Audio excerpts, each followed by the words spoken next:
Well, good morning. Today is Tuesday, March the 16th.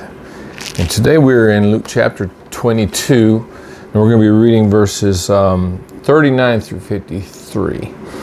And this is following the Feast of the Passover, where Jesus instituted the Lord's Supper. And so I'll begin reading in verse 39. It says, "Coming out, he went to the Mount of Olives, as he was accustomed, and his disciples also followed him.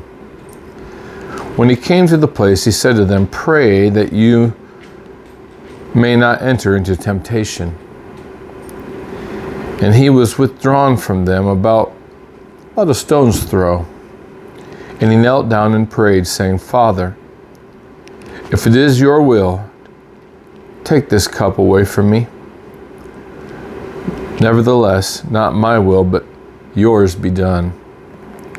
Then an angel appeared to him from heaven, strengthening him. And being in agony, he prayed more earnestly. Then his sweat became like great drops of blood falling down to the ground. When he rose up from prayer and had come to his disciples, he found them sleeping from sorrow. Then he said to them, 'Why do you sleep? Rise and pray, lest you enter into temptation.' And while he was still speaking, behold, a multitude, and he who was called Judas, one of the 12, went before them and drew near to Jesus to kiss him. But Jesus said to him, 'Judas, are you betraying the Son of Man with a kiss?' When those around him saw what was going to happen, they said to him, 'Lord, shall we strike with the sword?' And one of them struck the servant of the high priest and cut off his right ear. But Jesus answered and said, 'Permit them this.' And he touched his ear and healed him. Then Jesus said to the high priests, captains of the temple, and the elders who had come to him, 'Have you come out as against a robber with swords and clubs? When I was with you daily in the temple, you did not try to seize me, but this is your hour and the power of darkness.'" So Luke's account is quite different from the other gospel accounts, but just from a different perspective, rather. And what are the things that stand out? Well, to me, of course, the prayer is the same. "Father, if it's possible that this cup be taken from me." And what cup is he referring to? He's referring to a figurative cup of God's wrath being poured out. And Jesus was going to be drinking from the cup of the wrath of God for the penalty for sin. And the wrath of God was poured out on Christ when he became sin for us. And Jesus submitted. He didn't want to suffer. He didn't want to go through that pain and anguish, but he willingly did it because it was the will of the Father. And he did it out of love. He did it out of love for us. So there's that. And then you also have Jesus' betrayal by Judas.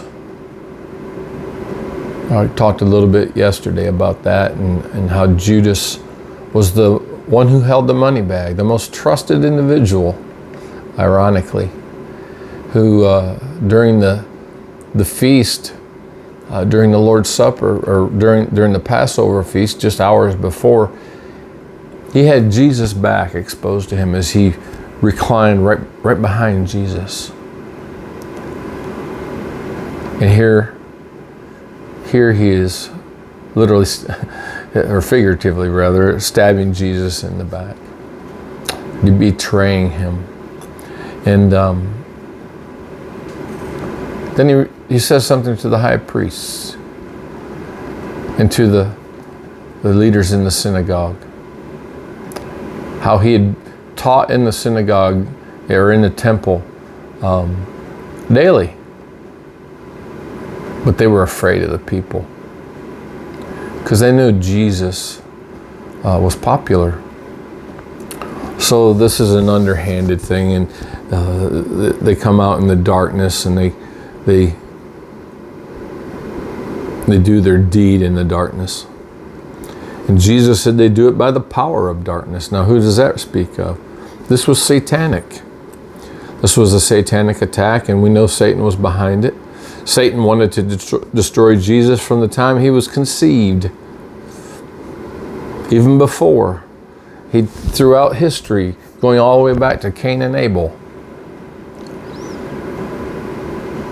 You remember the promise in the garden in Genesis 3:15 that the seed of the woman would crush the seed of the serpent's head. Yes, his heel would be bruised, but Satan would be crushed. And so we know that starting with Cain killing Abel, trying to prevent that seed of the woman from coming into being. We see it in the story of Esther, how God preserved the people of Israel. We see it throughout Jewish history, how God always preserved the seed. And we see it in the story of Bethlehem. When the kings came from the east, the wise men came from the east, and Herod sought to kill him. And how did he do that? He killed every child 2 years and younger in Bethlehem. But God had warned Joseph in a dream, and they'd fled to Egypt. And now Satan thinks, I've got you. And all you couldn't imagine, just the evil that was present there in the garden as those people came to take Jesus away. What are the things that we can glean from this? We see the sin of betrayal, of the lust for money in Judas. He wanted power. He wanted prestige. He wanted to be a leader in the kingdom. And once he realized that Jesus wasn't going to overthrow Rome like he thought, well, I'll get some money and run. So we see he's selfish. He loved money. Another place in the gospel says that they all knew he was taking money out of the money bag. And so there's that sin to forsake. But then we look at is there any principle or promise to claim? Well, Jesus told the disciples to pray.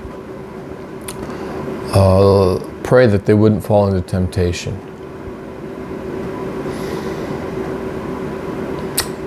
Part of the Lord's Prayer is lead us not into temptation. I think it's important for us to as we mature, one of the things that a believer should understand is when they're tempted and what tempts them, and they should steer clear of those things. That's an important part of the Christian life is knowing our strengths and our weaknesses, when we're tempted, what tempts us, and then to pray and depend upon God to deliver us from temptation. And who's the tempter? We know his name, and we know his lies. So then we see that principle. Then what about examples to follow? Well, Jesus prayed, and Jesus was dependent upon God, and he was obedient to the Father. That's a great example. Is there a command? Well, the disciples were commanded to pray, and I think it's wise for us to do the same. But is there anything also then to be thankful for?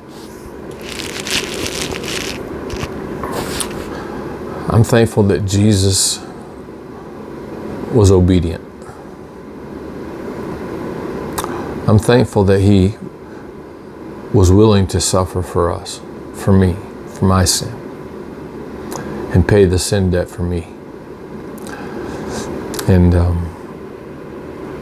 we'll see more here in the next couple of days of just what was entailed with all that suffering to pay for our sin. That's all we have for today. I hope you have a blessed day. It's raining outside, it's cold, and next few days are calling for some storms and stuff, but you know, it's spring.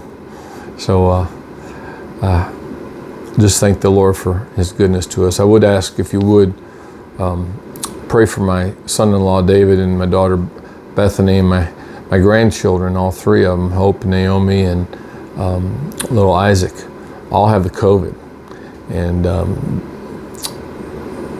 I think David's starting to feel a little bit better, but Bethany's still having a fever, and yet last night little Isaac started running a fever in just 6 months. So a little bit of lot for us to pray for, but I appreciate that if you would do that. Have a blessed day, and we'll see you again tomorrow.